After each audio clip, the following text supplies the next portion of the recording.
Bonjour à toutes et à tous, aujourd'hui ça va être une vidéo point lecture dans lequel je vais vous présenter ces 4 livres que j'ai achetés il y a un petit moment, desquels je vais vous parler. Donc je vais présenter déjà les livres qui sont dans ma toute petite palle que j'ai préparée pour vous parler dans cette vidéo. Donc bien évidemment ça sera comme toujours, à chaque fois que je lis, que je termine le bouquin, vous allez me voir peut-être dans le décor différent, maquillée, habillée différemment. C'est tout à fait normal puisque je ne vais pas filmer tout ça en un seul jour, tout simplement parce que je ne retiens pas forcément, les émotions ne sont pas les mêmes. Des fois les livres me plaisent, des fois ils me plaisent moins, des fois ils me plaisent pas. Il y a des livres que je me rappelle que j'ai lus il y a quelques années en arrière et d'autres pas. C'est comme ça, c'est tout. Donc c'est pour ça que vous allez me voir dans des différentes situations, on va dire ça comme ça. Donc dans ce livre, dans ce point lecture, je voudrais vous présenter ce livre de mode élitaire. C'est Le Bois écarlate. Je l'ai acheté, je crois qu'il y a 2 ans, et j'ai trop envie de le lire, aux éditions Les Mystiques. Il fait 329 pages, donc je ne sais pas comment ça va se lire. On verra bien si ça va être facile ou pas.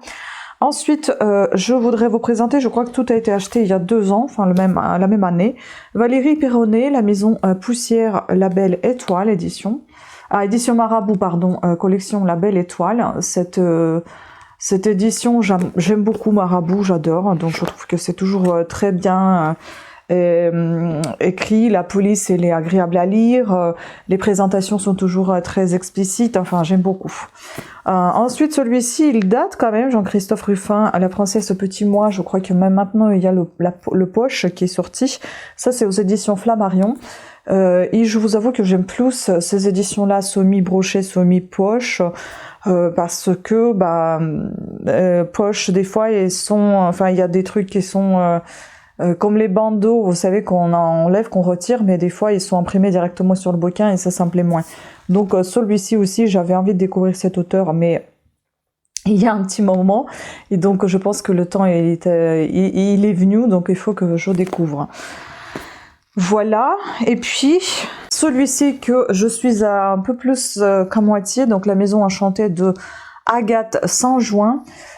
Cette autrice, elle est dans notre ville cette semaine, je crois que demain elle est au Salon du Livre, et j'ai voulu lire avant que le Salon du Livre commence, si j'avais envie de venir la voir et faire dédicacer ce livre ou pas.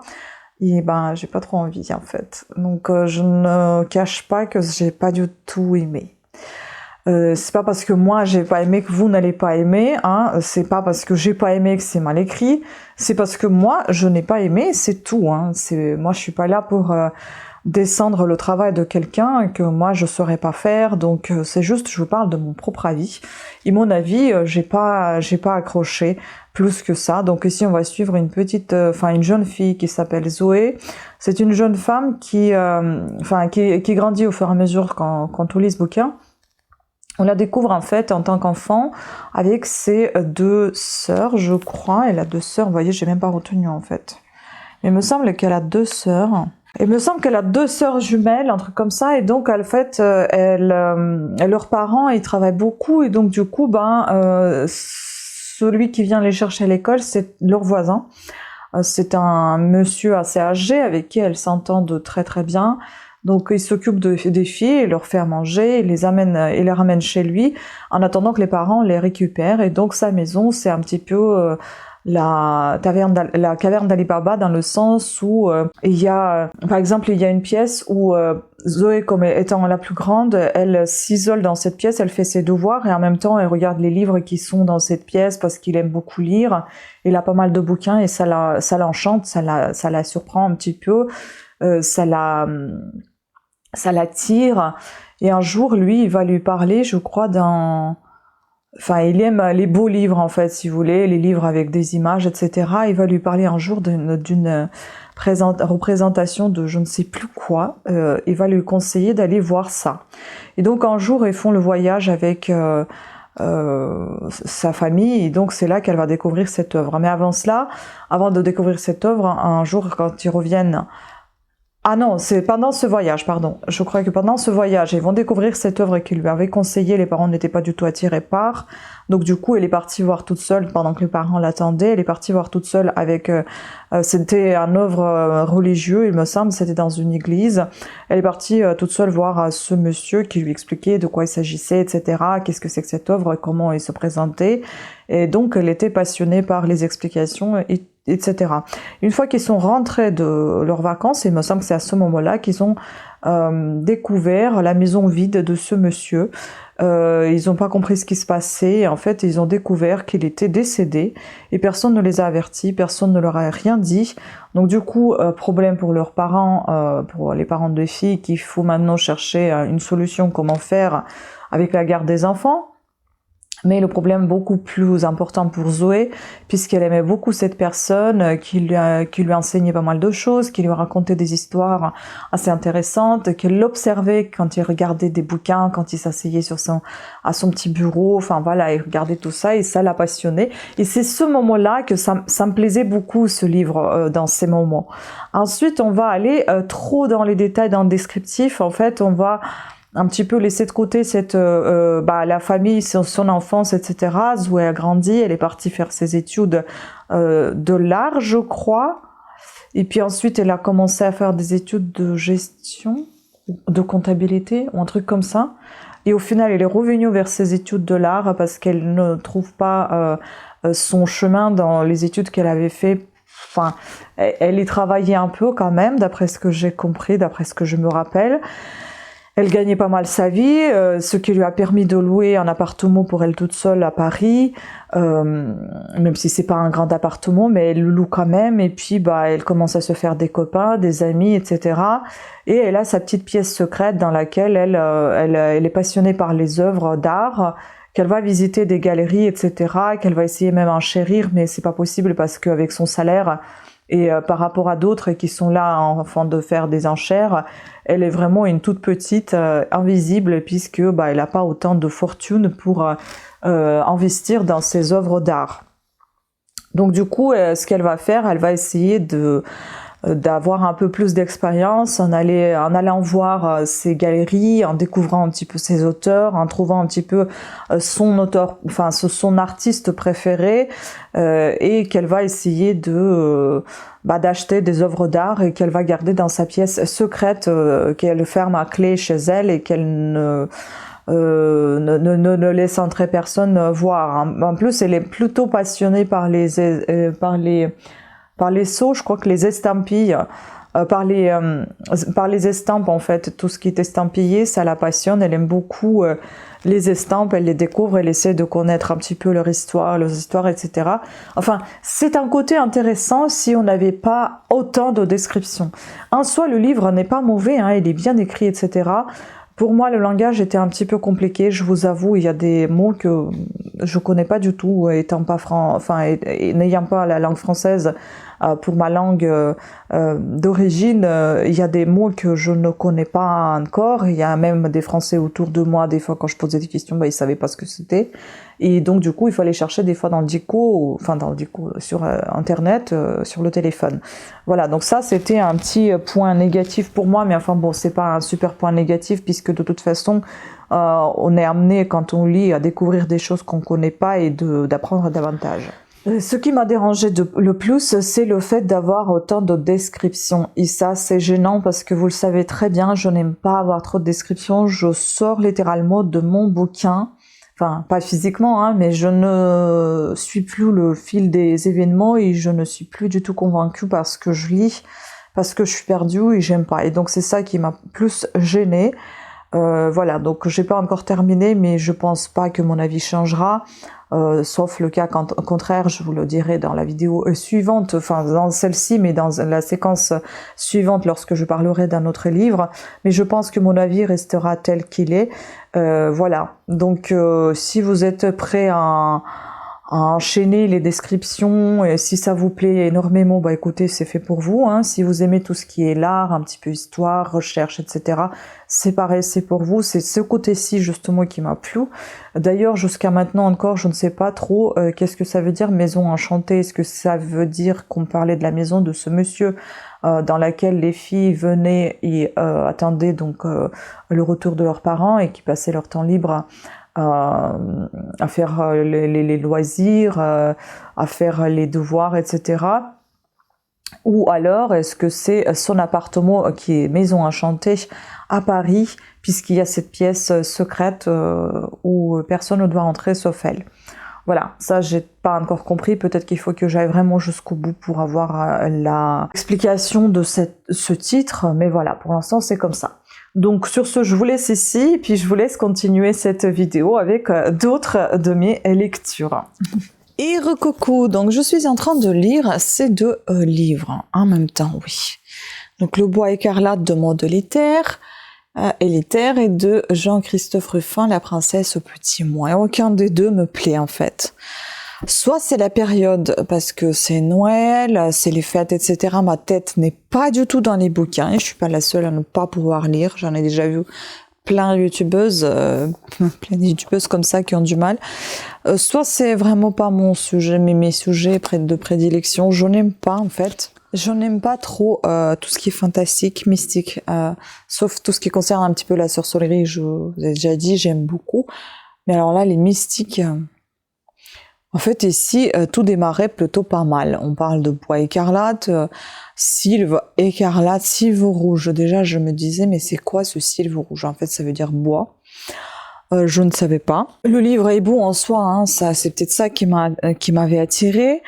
J'ai pensé que ça allait ressembler plutôt à un petit conte de fées, hein, peut-être un peu gothique, mais là, c'est gothique. Sauf qu'il y a tellement de personnages qui sortent de part et d'autre, et je ne sais plus où j'en suis.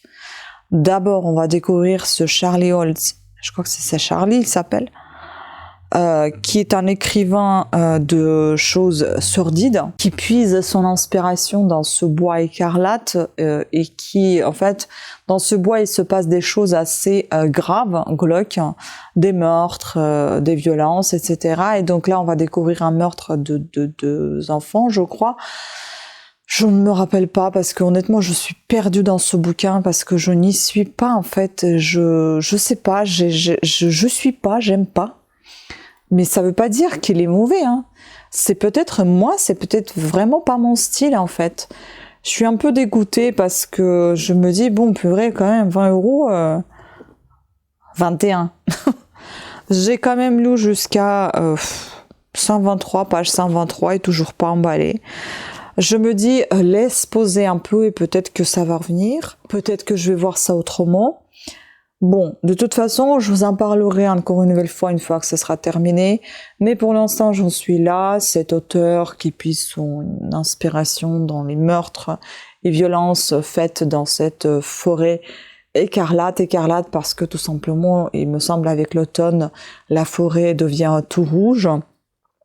Bien évidemment, les feuilles, enfin la forêt se colore en rouge, mais est-ce que c'est vraiment l'automne, la couleur des feuilles, ou est-ce que c'est le sang qui couvre cette forêt, puisqu'il y a tellement de meurtres, peut-être pas de suicides, mais meurtres et violences dans cette forêt mystique.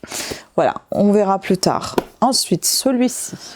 Alors là, je suis complètement perdue. Bon, après, il faut dire que je ne suis pas partie très loin. Je suis qu'à la page 26. Et ça me paraît bizarre, hein. Je sais même pas par où commencer. Et attendez, avant de commencer par quoi que ce soit, je vais vous dire ce que pensent les gens de le bois écarlate. Parce que peut-être que mon avis n'est pas super bon, mais il y a des bons avis et les gens ils disent des belles choses quand même dessous. Je vais vous lire un des avis de quelqu'un.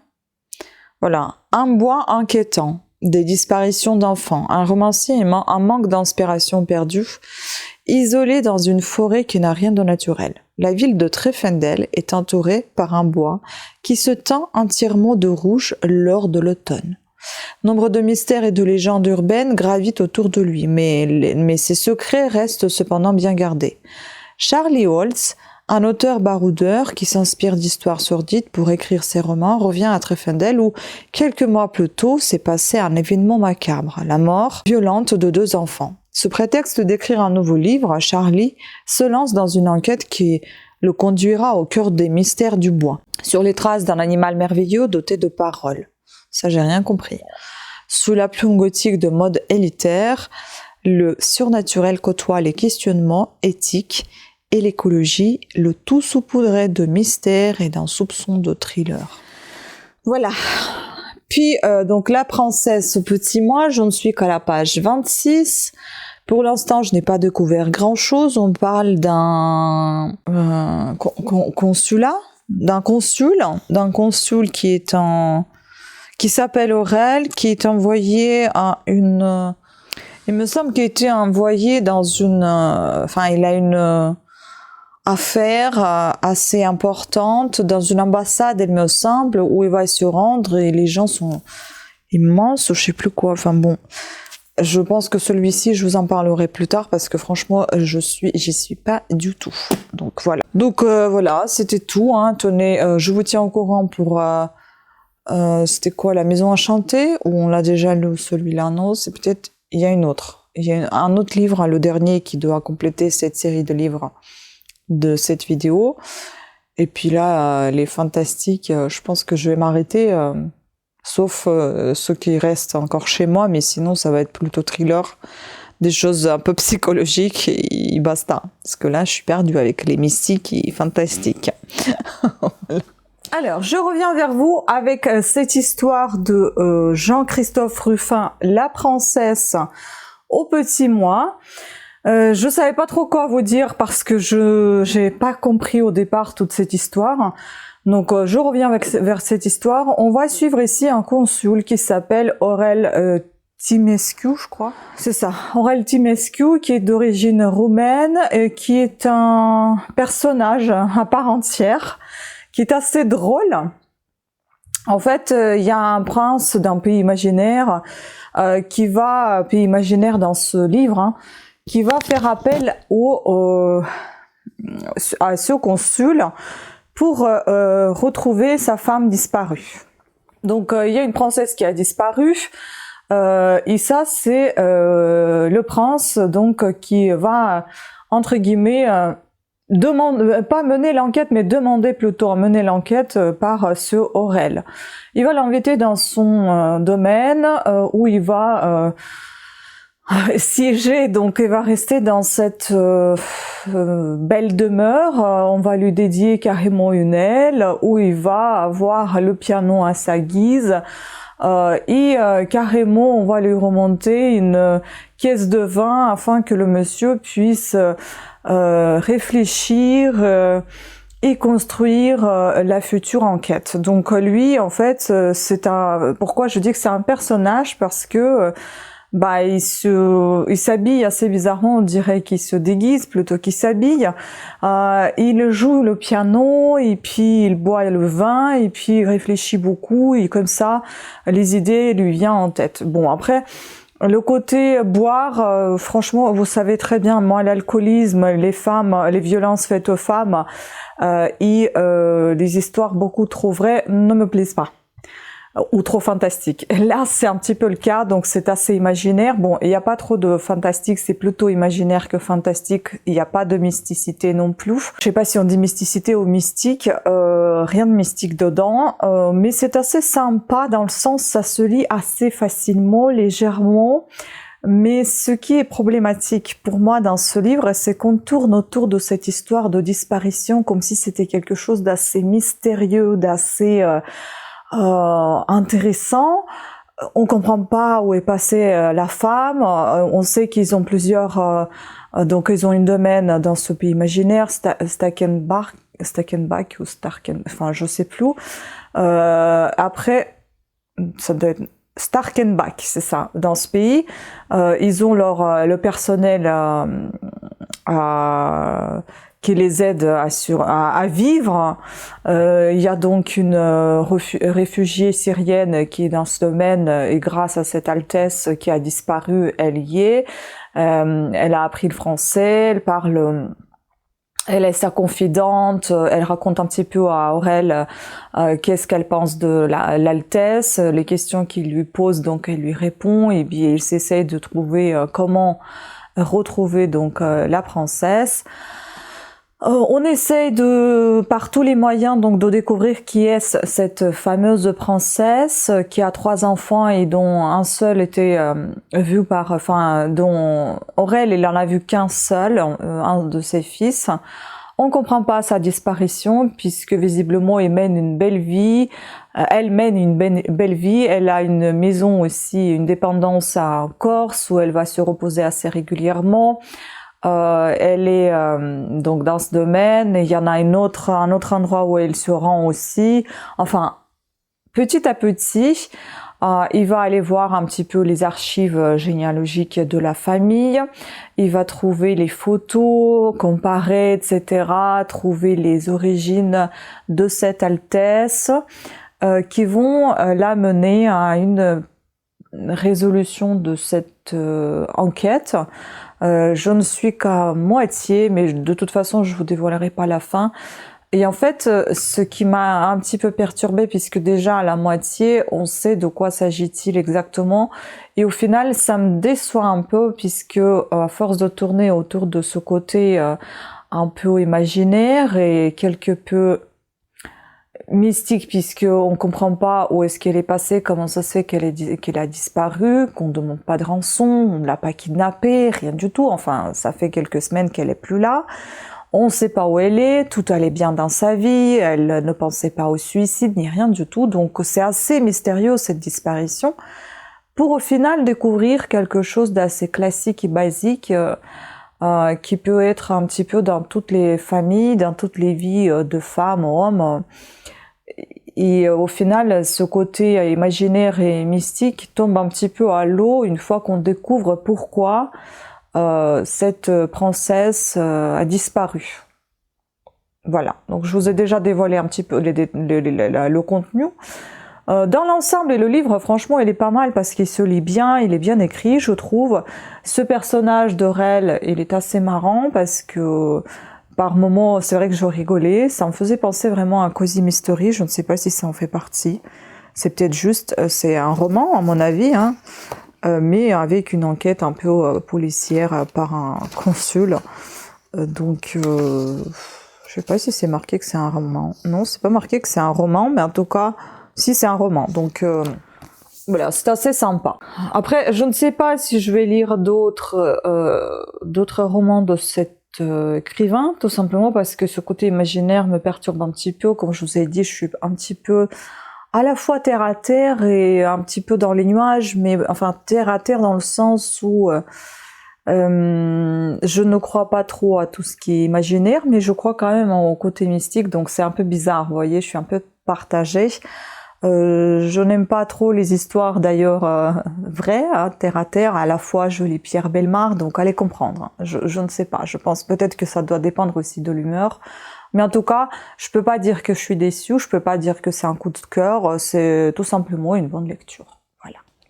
Bon, recoucou, je vous reprends pour vous parler de ce livre La Maison Poussière de Valérie Pironnet. Honnêtement, mon avis n'a pas changé.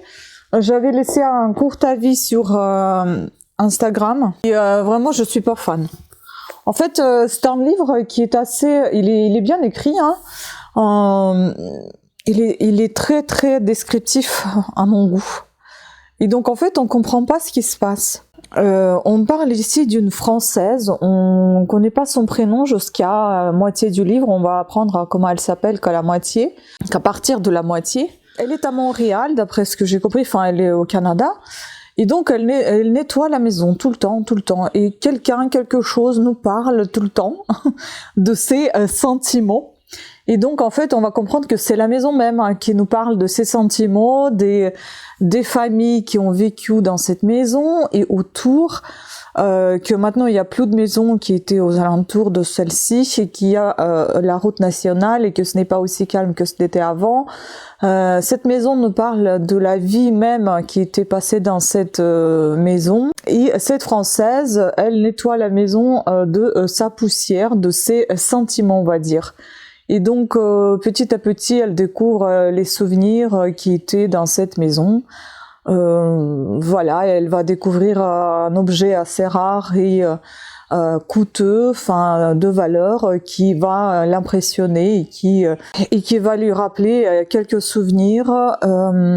J'ai pas grand-chose à dire honnêtement. J'ai pas vraiment saisi la chose.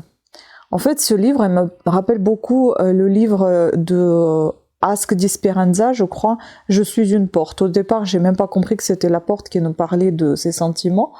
Et ben là, c'est pareil, sauf que c'est une maison qui nous parle de ses sentiments, de ses galères, d'hiver qui est très très rude par rapport à la France, qui n'est pas du tout pareil, de tout ce qu'elle doit supporter